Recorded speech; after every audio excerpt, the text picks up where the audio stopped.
Rock 100.5 KATT. I am Cameron Buchholtz here with Isaiah of Radkey. What's going on, man? Not too much. In the van on the way to Oklahoma City. Excited to play the Foo Fighters again. Rocking and rolling. Indeed, man. Yeah, the show, big show tomorrow night, big sold out show tomorrow night at the Zoo Amphitheatre. You guys opening up with Foo Fighters, and you're kind of in the middle of a run, right? You're close to home, I think, last night in Kansas, right? Yes. Hometown show. That was amazing. It was really great to play the big Missouri stage. We've always wanted to do that, so that was a real treat for us. We had a blast. And now you guys are from St. Joseph, which is just north of Kansas City, right? Yes. And so did you get to sleep in your own bed last night? We did get to sleep in our own bed. That was nice. Yeah, that's a big deal in the middle of a tour to be with that work out. Yes, that's very lucky. But now, I mean, how has been being out with the Foo Fighters? It's got to be pretty insane. It is insane because, our album's called Green Room. We started off in our little green room upstairs in St. Joe. Started this band wanting to be a band as big as Foo Fighters. And if you were going to tell us that we would be opening for them and on a whole tour, that would just be insane. So we are extremely excited to be living our rock and roll dreams right now. Like, this is truly amazing.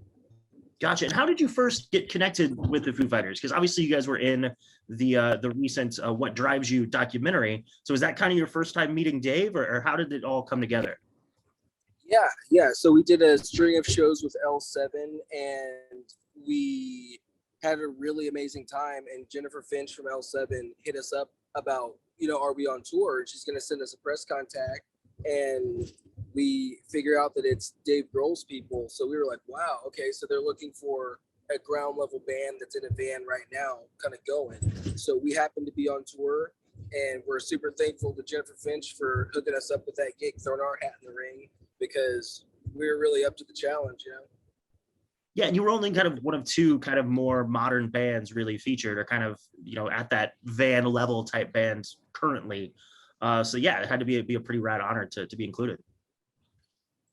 It was amazing. It was and to get interviewed by Dave about our band is something that you could really, you dream about that. It's like, man, what if like someday Dave's interviewing us, asking us questions about our band, not just playing shows, So this has been a crazy experience because we've always wanted to be a real rock band. So to get that kind of endorsement from people like Dave Grohl, Jack White, that means so much to us.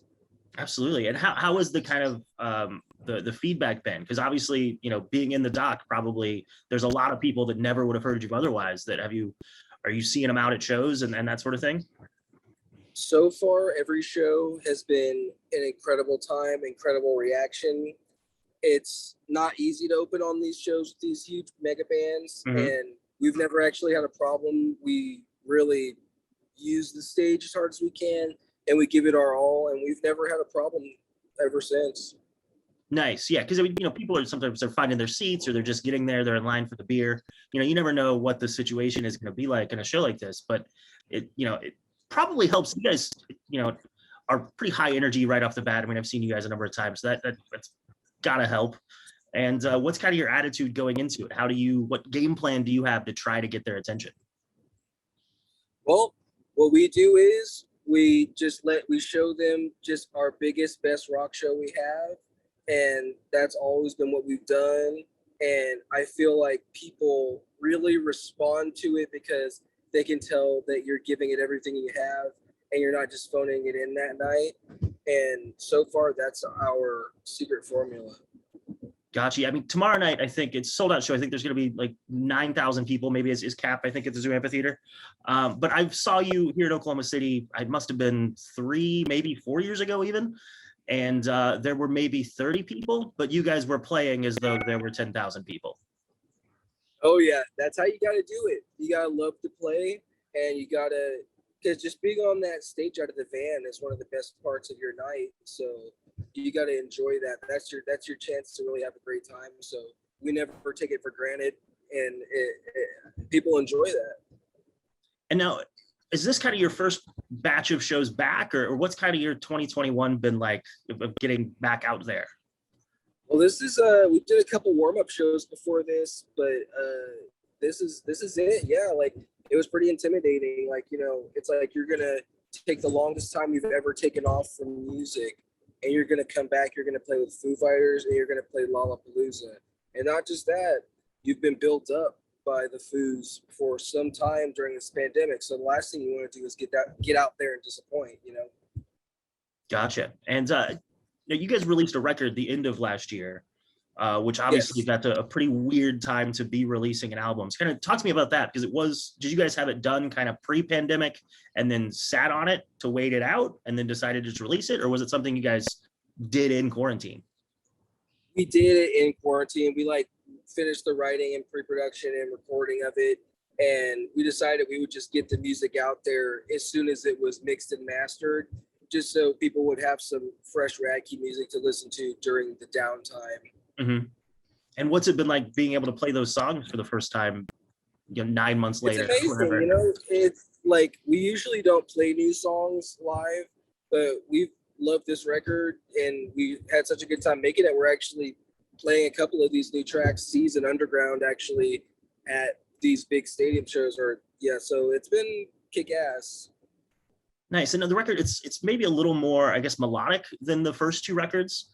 I definitely it was a step forward. Kind of talk to me about that, just the vibe of the record as a whole. Totally. Like, since we self-produced it, which was the first time we've ever done something like that, and yeah, we wanted to do something pretty different and also a little bit familiar. So we did all kinds of different transitions, and we wanted to show that we can give a record that delivers all the Radkey type vibes without falling into the same kind of Radkey tropes that we always kind of do. So I think Green Room is a really good, fresh Radkey album with a bunch of our new techniques and styles incorporated in there. Nice. And now, for those people that don't know, or maybe are going to be seeing Radkey for the first time tomorrow night, you guys are your three brothers, but also your dad is is it manager or tour? He's involved heavily, I guess. He's probably driving the van now, right? Yes, right. Now, that's got to be kind of a strange dynamic, right? I mean, people think of a band on tour, there's probably partying or girls or whatever, but you're there with your dad. How does that kind of work? Yeah, it's really cool because we were homeschooled, so it's not much different than when we were just at home. We just pretty much took everything, we packed all that in a van and got out on the road. Just didn't really skip a step. So it's just the same as when we were kids. Nothing is real different. We just never really separated like most families will end up doing. Gotcha. And now that you're getting more and more attention, is there are big time powerful managers coming and being trying to take your dad's job? Oh, well, luckily, long time ago, we were able to find a really awesome team of people that we can trust. Mm-hmm. And we've been working with them for a long time. Gotcha. Well, Isaiah, I really appreciate the time, and congrats on the new record, and super stoked to see you guys out at the Zoo Amphitheatre tomorrow night, man. Yes, we're so excited. Well, thanks a lot, man. We'll see you tomorrow. Sweet. See you tomorrow.